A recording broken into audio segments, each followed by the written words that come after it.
This is a massive scam call center that I managed to hack, and today we will see how these scammers react after finding out that somebody is watching them.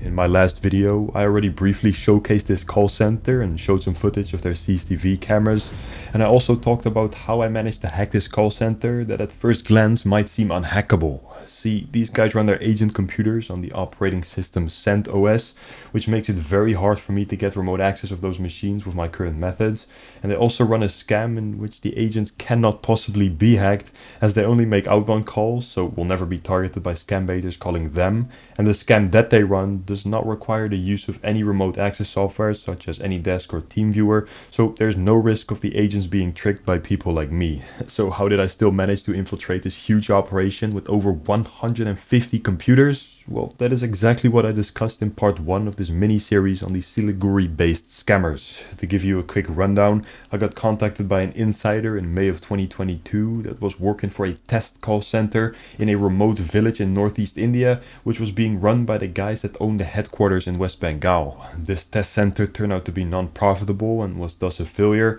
so the guys in West Bengal shut the office down, recycled the computers into their own call center, and from there I managed to infiltrate the main network. On this network I found their CCTV cameras, guessed the password for it, and got to see everything that goes on inside of the headquarters. Pay insurance every month. If they go wrong, I can afford to buy a new one. I do not want any insurance cover. £400, £300 washing machine. Okay, bye-bye. Fridge. Bye-bye. The cameras in combination with these scammers their phone system gave me the opportunity to see exactly how this operation is ran with both video and audio, showing a pretty unique and highly successful washing machine scheme. My name is Tom Dada and I'm calling you from the warranty cover. The manufacturing warranty on your washing machine has expired. Oh, no. So we're calling you extended. What these scammers do is that they run a so-called day shift, which means that they work in Indian daytime, and do this because it is the best time to reach victims in their area of target, which is the United Kingdom. And they mostly call people in Scotland and England, blasting out over 300,000 calls every single day, which is an insane amount that gives their 60 agents a constant flow of calls during their shift. Your washing machine warranty department.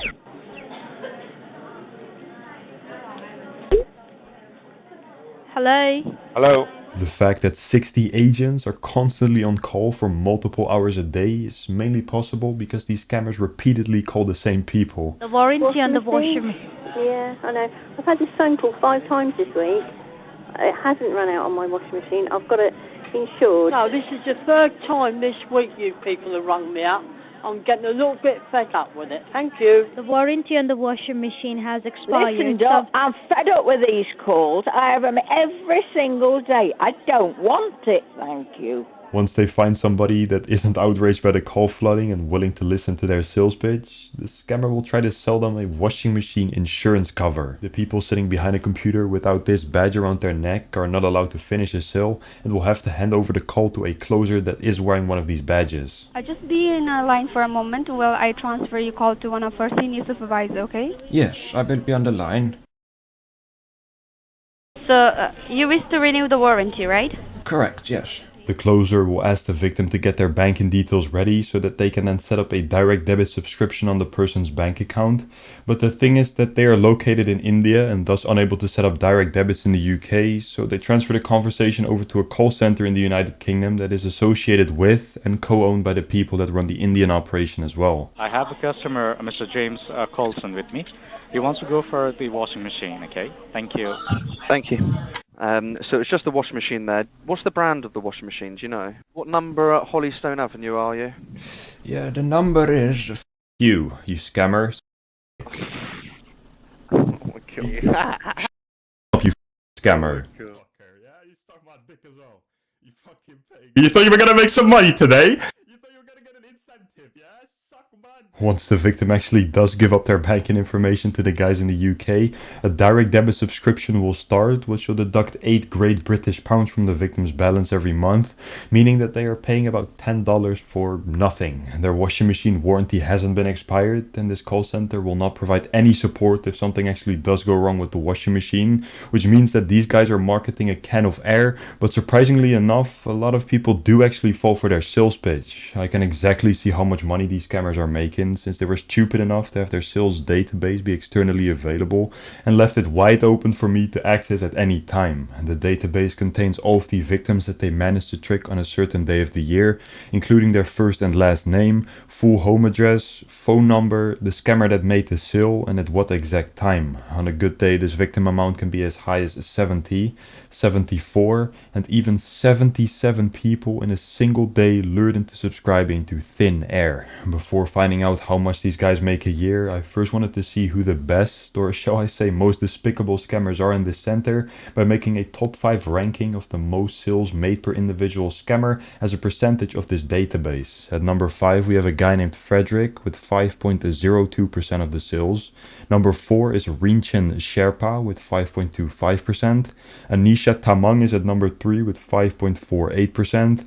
Pramila Giri takes the number 2 spot with 5.93%. And our best, or in this case worst scammer, is Susanna Sharpa, claiming 6.16% of all successful scam calls. The database unfortunately removes its sales records after 2 months, but we can see that in the last 7 weeks these fraudsters have scammed 1,316 UK citizens. In those 7 weeks they had a few off days because Diwali happened and some other festivities as well, so this is probably not even their best 2 months, but if we take it as an average, it would mean that they scam 188 people per week, making about $15,000 per week, and times that by 52 to see their yearly numbers. These guys scam just under 10,000 people a year, making over $800,000 with just their washing machine campaign. Even though these guys make a huge amount of money and are pretty successful throughout a working day, there is still 299,000 other calls that do not go as planned. Apart from the appliances, will you shut up about that? You're talking out your fucking arse. Hey, just talk to me. You're scamming. I'm being nice to you, okay, Paul? I can put you behind the bar if you talk to me like that again. Put me behind bars then. Come on. Okay. You live in region. This is your home address, right? Within 2 hours, I can assure that you will be behind the bar under FDP department. Okay? You're talking out your arse. Sounds like terrorist. Fuck off, customers. Just getting fuck off. So how are you doing today? Will you piss off? The warranty on the washing machine has expired, so I'm calling you to renew it, okay? Tell you what to do, fuck off. You do that, okay? That you deserve that. I don't want a warranty. I don't want anything. The warranty which you are talking about has been run out. Yes, well, I'm not worried about the bloody warranty. Can't you understand that? No. All right, well, off you go then.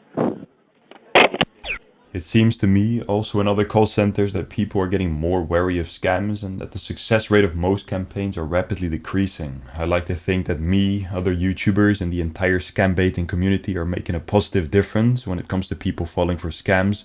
And what also massively helps are the increasing quality and quantity in anti-scammer and anti-hacker cybersecurity products. One of my favorite ones, and also a partner of this channel, is Guardio, which is a browser extension that will protect you and your loved ones from scam web pages, prevent scammers from spying on you, and more. I started my partnership with them at the start of this year and worked closely together with their security team in order to protect all Guardio users from scammers by sharing my expertise to improve their product. We have, for example, blocked web pages that contain scammers their spying software, blocked pop-up scams that are currently on the rise, and there's now also a new crypto scam protection update, as I get messages on a daily basis by viewers of mine that have lost millions to these crypto scams. And there are also some browser exploits that I'm not even aware of, but luckily Guardio's machine learning will recognize everything and block all of these silent threats as a sort of online bodyguard, checking every site, page, service, and even downloads to make sure that it's all safe. And there's currently a December Christmas bonus going on at my link in the description, guard.io/scambaiter, which will get you a discounted protection plan with a 7-day free trial for up to 5 devices. And this way you can ensure that your grandparents, for example, won't fall prey to the scams either, as Guardio and I will continue working together to keep up with new scams and ensure its user safety. Again, this special winter deal is only available through my link, guard.io/scambaiter, so make sure you protect yourself and your loved ones from scammers and hackers today. Anyways, I was just talking about how much money these guys make, and part of that information came from a file server that I managed to infiltrate through one of the employees' their machines. Especially if you are sharing confidential files like a folder that reads "Do not open," it might not be a very good plan to let regular employees access this folder on a hackable machine. Because her machine was turned on quite frequently and she logged in with full permissions, I was able to just connect to the server through her computer, where I found over 143,000 files that together contain more than 100 gigabytes of confidential data. This is a serious breach in the company's network and privacy, as the first few files I clicked on already showed me stuff like ID cards, past photos of every scammer with their full name and date of joining, the scammers their rent bill, employment terms, and blacklisted employees. Just to show how detailed everything in this pile of data was, let's take an example of one of the blacklisted employees. We can see that a few people are not welcome anymore to scam in this place for a variety of reasons, including leaking the company's data, damaging property, breaking company rules, cussing out victims, misconduct, molesting, and espionage. If we take one of the more brutal cases that a guy named Ranjan is apparently responsible for, I could easily look up this guy's past photo to find out what he looks like, and I was also able to locate all of his information in an Excel spreadsheets file. The information leak was not just for this one molester, but also for about 4,000 other employees that have ever worked for this company. To give 2 more examples, the guy that we saw earlier who finishes most of the scam calls is documented right here, and the most successful scamster, Susanna Sherpa, was also once photographed for this folder. If I were to discuss all the 143,686 files I downloaded, this video would probably be about 40 hours long, so instead I will just quickly run through the directories. There were a few folders that contained a bunch of victim information, a few folders that hosted web pages, one directory was empty, one directory had a bunch of articles about insurances, another few folders contained call recordings and scripts, then there were folders with employee information, and also dedicated directories for software that the scammers use in the call center. Now we are only left with 5 directories, of which 3 contain very sensitive data. The other 2 are not so relevant, containing paperwork that new victims receive upon subscribing to the direct debit, and also the folder that the quality check team works in. HR 2022 is the smallest standing folder, where we can find all the 104 resumes of the scammers that worked in the Churachandpur test call center, including my insider. In the Shane folder we can find a lot of information on how poorly these scammers are treated. We can see, for example, that the average salary is $100, and that when the scammers don't make a certain amount of sales, they will be heavily pressured with notice letters and get paid even less than they already are. On top of this, when they get caught eating on the floor, they will be charged 100 rupees per incident without excuse, and the employees are also liable for any damage done to the equipment in the call center. Lastly, HR Backup, the largest folder that cannot be fully showcased, but I'll just take 5 files that best summarize the contents of this folder. First of all, we have PDFs with every single employee's personal data. Secondly, we have a file that shows Uday's cash payments to employees. We have a scan of the company's lease contract. We have hiring posters, and finally we have a list of items needed in the call center. And that was a lot of information, but the data in this folder is the backbone of our office and has made it possible for these scammers to take calls and pitch their script to victims in the UK. Oh, it might How are you? All right, thank Oh, you. how are you? How are you? All right, thank you. Hello? Hello. Hello? How are you? How are you? All right, How are thank you, you. lady? I'm all right, thank you. Okay. Hello? That is not exactly what the bosses of this call center intended to get when setting up this operation. Inside of the Phase 1 Webwell IT Park building, behind these 2 doors, is where this fraudulent campaign is ran, and it seems that they are doing this under the name of Digital Leads. The only problem is that this operation has a million different names, and it is pretty hard to tell which one is actually their official trademark. Okay, Mr. Peacock, this is Officer John. I'm calling you from HMRC Tax Department from UK government. This is Rosie, and I'm calling you on behalf of Domestic and General. A very good day to you. My name is Alan. and I'm calling you from the warranty cover. So how are you doing today? In the network folder's web pages, they call themselves SAC and HAS, or Smart Appliance Care and Home Appliance Support. These two companies are the ones that are registered in the UK and take the direct debit payments from the victims' bank accounts, hence why they have a bunch of negative reviews if you look them up on Google. And then we have two company names on Uday's Facebook, RH International and PP Enterprises. Well, RH International is also a UK-based management company that runs the call center in the UK who closes the sales. PP Enterprises used to be the same thing, but that got dissolved a few months ago. And then what is Digital Leads? Well, this is the India-based management company for this call center that is kind of the same as RH International, and this is clearly what they like to present themselves as in their physical location. All of these 5 companies are owned by one man that goes by the name of Manmeet Singh, a UK citizen of Indian descent that, according to this public record, lives in Leeds and is 40 years old. Even though he is a UK citizen, he mostly resides in India and only travels back and forth to the UK when necessary, as he is present in the call center almost every day, and we can see him right here. His call center in India runs from Monday to Saturday with a 10-hour shift starting at 2 p.m. and ending at around 12 a.m. Most of these scammers are pretty young and not very clever, which means that they won't complain about working 60 hours a week for only $100 a month. Well, there are some people that do not appreciate being treated like animals, and they are the ones that have left negative reviews about Uday and this call center. We can read, for example, that people write things like worst work experience I ever had. They did not pay me for 3 months. I suffered a lot for this fraud company, and the manager Uday is the most treacherous guy I've ever seen in my life, and that Uday, the so-called team leader, treats his employees as his slaves. Actually, they seemingly all are slaves of Manmeet, the so-called director of the company, and it's apparently a fake organization, fake process, unauthorized company that don't give salaries in a hell place with a bad working environment and no coordination. In my last video, I thought it would be good to ruin these scammers their horrible work experience even more by calling them up and pretending to be a victim, which is how these guys found out that they were hacked, sort of. It was actually one of my friends that was also making a video on these scammers that alerted them of our presence by doing this. Hello. Hello. A very good afternoon to you, sir. Am I speaking with Mr. Jonathan Sue? Yeah, and I believe I'm speaking to Ozla.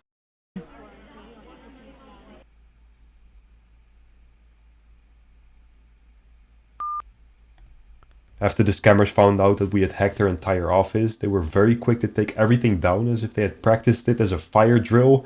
This has happened in multiple call centers that I confronted with my presence, and I think this reaction stems from a lot of these scammers watching videos of other call centers getting hacked and them being paranoid of it happening to themselves, so they already have a plan in case it actually does happen to them. Within 2 minutes, the call center's local servers, computers, phone system, CCTV cameras and router were all unplugged, and they have completely wiped everything down since I uploaded that part 1 video on them. In response to part 1, the bosses of this call center also had the nerve to file a police report against me, which is just a scummy defense mechanism to show the police and their employees that they are so-called innocent.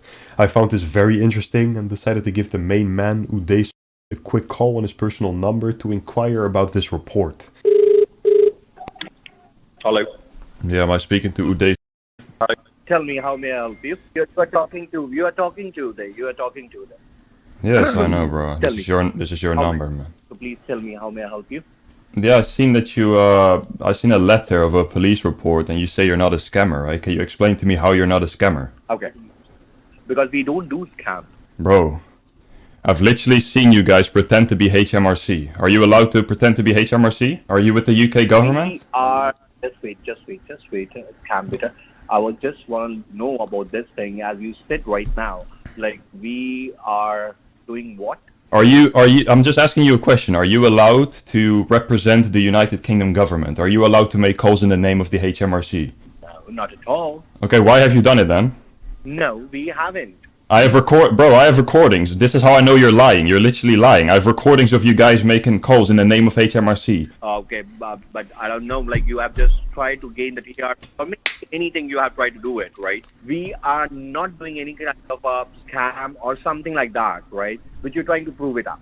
Bro, I'm just saying, like, you're telling me you're not scamming people, but why are you pretending to be from HMRC? Why are you pretending to be from Domestic and General? So we don't do these things, right? If you, of course, generally you have any kind of a problem with anything, right? Okay, you can complain about it, right? Yeah, I am complaining. I'm publicly complaining about you guys running a scam operation. I made a YouTube video to complain about your call center because you are scamming people. You're lying. You're deceiving people. You're selling an empty service. You're misleading people. You're selling shit, bro. You're selling a can of air. It can't be possible, Scambaiter. You are not trying to understand the things, right?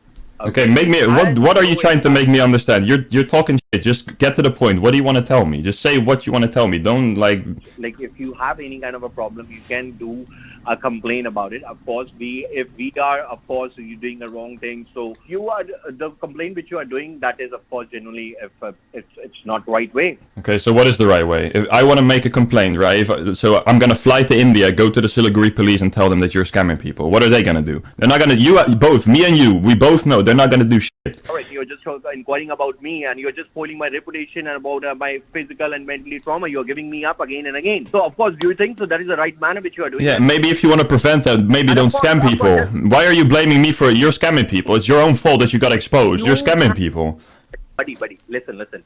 You can do it with those people who really do a scam. You can't spoil the reputation or the image of anyone who don't do these kind of stuff. But you are. You are scamming. You are a scammer. Listen, have you watched the video, Mr. Uday? Have you watched the video or no? Or are you just talking now? Thank you so much for calling me up and talking to me up, and I'll respond to you up.